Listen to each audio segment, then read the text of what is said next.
Comme le dit Thomas Piketty dans son livre « Le capital au XXIe siècle », les inégalités continuent de se creuser malgré notre système de redistribution.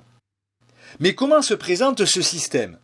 Notre système de redistribution, dirigé par l'État, consiste à prélever sur les revenus des ménages et des entreprises les impôts et les cotisations sociales, constituant les prélèvements obligatoires, pour ensuite les redistribuer aux agents économiques sous forme de prestations monétaires et de services publics. Alors par ce mécanisme, parviennent-ils à réduire fortement les inégalités de revenus ? Eh bien pas vraiment au vu de quelques indicateurs. En effet, aujourd'hui, les 10% les plus riches détiennent la moitié du patrimoine, qui est composé du capital financier et du capital immobilier, et les 90% restants se partagent l'autre moitié. Le rapport interdécile, quant à lui, c'est-à-dire le rapport entre les 10% les plus riches et les 10% les plus pauvres, continue toujours de s'agrandir. D'autres indicateurs confirment cette tendance, comme l'indice de Gini par exemple. Il permet de mesurer les inégalités de revenus.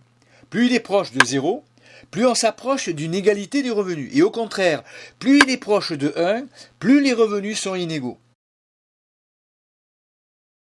Pour notre économie, il se situe entre 0,27 et 0,29 depuis 1990, ce qui veut dire que les inégalités ne diminuent quasiment plus depuis 20 ans. Alors, comment peut-on expliquer de telles inégalités ? Plusieurs raisons peuvent expliquer ces inégalités de revenus. La première est liée à la mondialisation de l'économie. En effet, face à des économies devenues de plus en plus ouvertes et en compétition, les entreprises recherchent à réaliser des gains de productivité, soit en comprimant leurs coûts salariaux, c'est-à-dire en modérant les salaires, soit en flexibilisant davantage le travail. Or, cette course à la compétitivité a précarisé une grande partie des emplois et avec elle celle des salaires. La deuxième est liée à la fiscalité. Cette recherche de toujours plus de compétitivité a incité les États à réduire leur niveau de fiscalité afin d'attirer des investisseurs et d'éviter une fuite des capitaux, ce qui s'est traduit par une concentration des très hauts revenus et par un affaiblissement des services publics faute de ressources suffisantes. Et la troisième raison dépend du comportement des chefs d'entreprise. Contraints par les progrès technologiques et numériques, les chefs d'entreprise donnent de plus en plus l'avantage au capital par rapport au travail dans leur choix de production, ce qui réduit la contribution du travail à la croissance économique et donc du revenu qui est versé en contrepartie. Or, lorsque le rendement du capital devient supérieur au taux de croissance, le placement devient plus rentable que l'investissement. Dans ce cas, l'entrepreneur se transforme en rentier. Il s'enrichit davantage sans augmenter véritablement la production, creusant ainsi les inégalités entre le revenu du capital et le revenu du travail.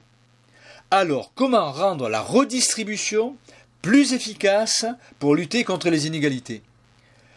Eh bien, elle pourrait devenir plus efficace à deux conditions.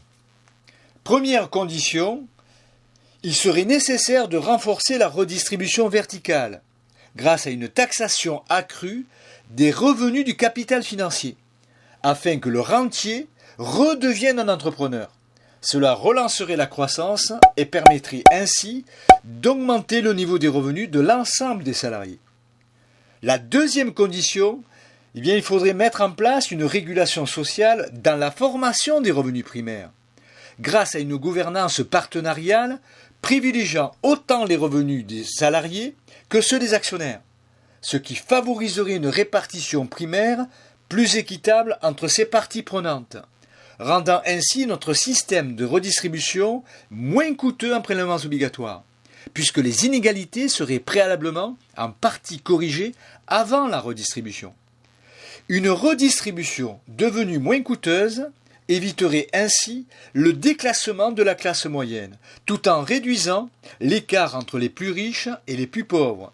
Ce n'est qu'à ces deux conditions que notre système de redistribution pourra retrouver plus d'efficacité et plus de légitimité pour mieux combattre les inégalités.